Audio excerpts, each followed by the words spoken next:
Hi friends, welcome to Mahi yummy vlogs. ఈరోజు మన ఛానల్లో వచ్చేసి ఇంట్లో కూరగాయలు ఏమీ ఎక్కువ లేనప్పుడు, మనకి టైం లేనప్పుడు, మనము కొంచెం లేట్గా లేసి బాక్సులు కట్టాలి అనే హడావిడిలో ఉన్నప్పుడు ఇలా మన ఇంట్లో క్యారెట్ కానీ ఆలు కానీ ఏ వెజిటేబుల్ ఉన్నా సరే, ఒక్క వెజిటేబుల్ అయినా సరే ఇలా చేసుకోవచ్చు. రైస్ వచ్చేసి ఇక్కడ వచ్చేసి నేనైతే కొంచెం పన్నీర్ ఉండే అండి, పన్నీరు, ఆలు, క్యారెట్, ఆనియన్, పచ్చిమిర్చి, కొత్తిమీర ఇలా ముందైతే మనం ఇవి రెడీ చేసి పెట్టుకోవాలి. మనకు ఇవన్నీ ఉండాల్సిన అవసరం లేదు, ఆప్షనల్ ఏదైనా ఒక వెజిటేబుల్ ఉన్నా సరిపోతుంది. ఇక్కడ వచ్చేసి అల్లం పేస్టు, అలాగే పసుపు. అల్లం పేస్ట్ అయితే మెయిన్ కావాలి, దాంతోనే టేస్ట్ అనేది వస్తుంది మనకి. ఇక్కడ వచ్చేసి బిర్యానీ ఆకు, స్టార్ అనాస పువ్వు, చెక్క, ఇలాచి, సాజీరా, లవంగాలు మన స్పైసెస్ని బట్టి తీసుకోవాలి. మీరు ఎక్కువ స్పైసీగా తింటే ఎక్కువ మసాలాలు అనేవి తీసుకోండి. ఇలా హోల్ గరం మసాలా తీసుకోవాలి. అలాగే ప్రెషర్ కుక్కర్లో చేస్తున్నాను నేను. ప్రెషర్ కుక్కర్లో చేయడం వల్ల మనకి చాలా ఫాస్ట్గా అయిపోతుంది, 2 విజిల్స్ వస్తే సరిపోతుంది. ఇందులో వచ్చేసి నేను ఆయిల్ యాడ్ చేసుకున్నాను. మనం తీసుకున్న రైస్ క్వాంటిటీని బట్టి ఆయిల్ అండ్ కొంచెం నెయ్యి వేసుకున్నాను, టేస్ట్ బాగుంటుందని. అలాగే ఇందులోకి వచ్చి మనం ముందు తీసుకున్న బిర్యానీ ఐటమ్స్ అండ్ అలాగే ఆనియన్స్ వేసి, ఆనియన్స్ మనకు మంచి కలర్ వచ్చాక ఫ్రై చేసుకున్నాక ఇందులో మనం ముందు కట్ చేసి పెట్టుకున్న కూరగాయలు అయితే ఏవి ఉంటాయో అవన్నీ ఇందులో యాడ్ చేసుకోవాలి. చూడండి, ఇలా మీ దగ్గర ఏవి ఉంటే అవి వేసుకోవచ్చు ఫ్రెండ్స్, ఓకేనా. ఇప్పుడు ఇవి మొత్తం మంచిగా మనకు కలిసేటట్టు కలుపుకోవాలి. చూసారా, ఇలా కొంచెం ఫ్రై అయ్యాక ఇప్పుడు ఇందులో మనం కొంచెం పసుపు అండ్ అలాగే అల్లం పేస్ట్ వేసుకోవాలి. ముందుగానే వేయొద్దు, ముందుగానే వేస్తే మనకి అడగంటే ఛాన్సెస్ ఎక్కువ ఉంటాయి, మాడిపోతూ ఉంటుంది అన్నట్టు. సో అందుకే ఇలా కొంచెం వెజిటేబుల్స్ అనేవి ఫ్రై అయ్యాక మనం అల్లం పేస్ట్, పసుపు కూడా యాడ్ చేసుకోవాలి.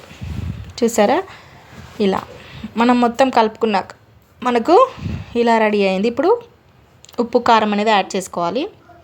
మనం ఆల్రెడీ పచ్చిమిర్చి, గరం మసాలాలు యాడ్ చేసాం కాబట్టి చూసి కొంచెం యాడ్ చేసుకోండి. ఎక్కువ స్పైసెస్ తినేవాళ్ళు ఎక్కువ స్పైసీగా వేసుకోండి.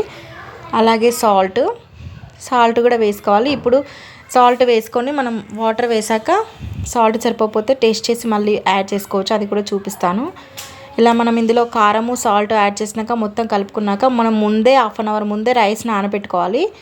మీకు ఎంత క్వాంటిటీ రైస్ కావాలంటే అన్ని రైస్ నానబెట్టుకోండి. మనం ముందు వాటర్ వేయొద్దండి. ఈ బిర్యానీకి వచ్చి ఈ పలావ్ అంటారు, బిర్యానీ అంటే రకరకాలుగా పేర్లు పెట్టుకోవచ్చు, ఎవరికి ఇష్టం ఉన్నట్టు వాళ్ళు. ఈ మిశ్రమం మొత్తం రైస్కి పట్టేట్టు కలుపుకోవాలి. ఒక 2 to 3 minutes కలుపుకుంటే సరిపోతుంది. చూడండి, ఇలా కలుపుకోవాలి, అలా అని అడగంటించుకోవద్దు. సో ఇలా కలుపుకోవాలి. ఇలా మొత్తం కలుపుకున్నాక ఆ మసాలాలు అనేవి రైస్కి బాగా పడతాయి అన్నట్టు. ముందే వాటర్ వేస్తే మనకు రైస్కి మసాలాలు అనేవి సరిగ్గా పట్టవు. చూసారా, ఇలా ఇప్పుడు ఇందులో వాటర్ యాడ్ చేసుకోవాలి. వాటర్ యాడ్ చేసే క్లిప్ అనేది మిస్ అయిందండి. మనకి పాత రైస్ అయితే గ్లాస్కి 1.5 గ్లాస్ వాటర్ పడతాయి, కొత్త అయితే 1కి 1.5 పట్టవు. మీ రైస్ మీరు ఎలా కుక్ చేసుకుంటారు, ఎన్ని వాటర్ పడతాయి అనేది ఎవరికి వాళ్ళకి తెలుస్తుంది కదా. అలా రైస్కి సరిపడిన వాటర్ అనేవి యాడ్ చేసుకోండి. ఇప్పుడు సాల్ట్ చెక్ చేసుకోవచ్చు. చూసారా, నేను చెక్ చేసి తక్కువ అనిపించింది నాకు, అందుకే మళ్ళీ యాడ్ చేసుకుంటున్నాను.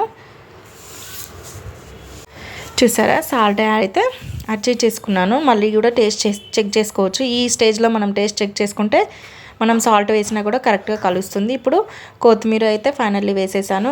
బౌల్లో కూడా చేసుకోవచ్చు అండి, గిన్నెలో కూడా చేయొచ్చు. కాకపోతే కుక్కర్లో ఇలా వేస్తే టైం సేవ్ అవుతుంది. మనకు టైం లేనప్పుడు 2 విజిల్స్ వస్తే సరిపోతుంది. ఓన్లీ 2 విజిల్సే పెట్టండి. 3 పెడితే మనకు రైస్ మెత్తగా అయ్యే ఛాన్సెస్ ఉంటాయి. చూడండి, ఇప్పుడైతే మనకి 3 విజిల్స్ వచ్చేంతవరకు పెట్టుకోవాలి. నార్మల్ బౌల్లో చేస్తే కూడా మనము రైస్ వాటర్ అనేవి అక్కడికక్కడికి అయ్యేటట్లే చేసుకోవాలి. ఇప్పుడు మనము చూద్దాం రైస్ ఎలా అయిందో, ఎంత పొడిగా వచ్చిందో అనేది కూడా మీకు చూపిస్తాను.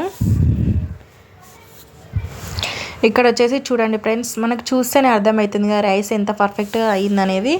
చూడండి, కొంచెం కూడా మెత్తగా అవ్వలేదు, చాలా పొడిగా వచ్చింది. చూడండి, ఇలా 2 విజిల్స్ జస్ట్ 5 to 7 minutesలో రైస్ అయిపోతుందండి. ఇలా ప్రిపేర్ చేయడం మనకి టైం లేనప్పుడు ఇలా ఇలా చేసి కట్టామనుకోండి, కర్రీ రైస్ చేసి కలిపే అవసరం లేకుండా ఇలా చేస్తే చాలా ఎమ్మిగా ఉంటుంది. చూడండి, మా మమ్మీ లంచ్ బాక్స్లో పెట్టింది, అందుకే టేస్ట్ చాలా బాగుంది ఫ్రెండ్స్. మీరు కూడా ఒకసారి ట్రై చేయండి. మా మమ్మీ యూట్యూబ్ ఛానల్కి సబ్స్క్రైబ్ చేయండి, లైక్ చేయండి, షేర్ చేయండి, కామెంట్ చేయండి. Thank you.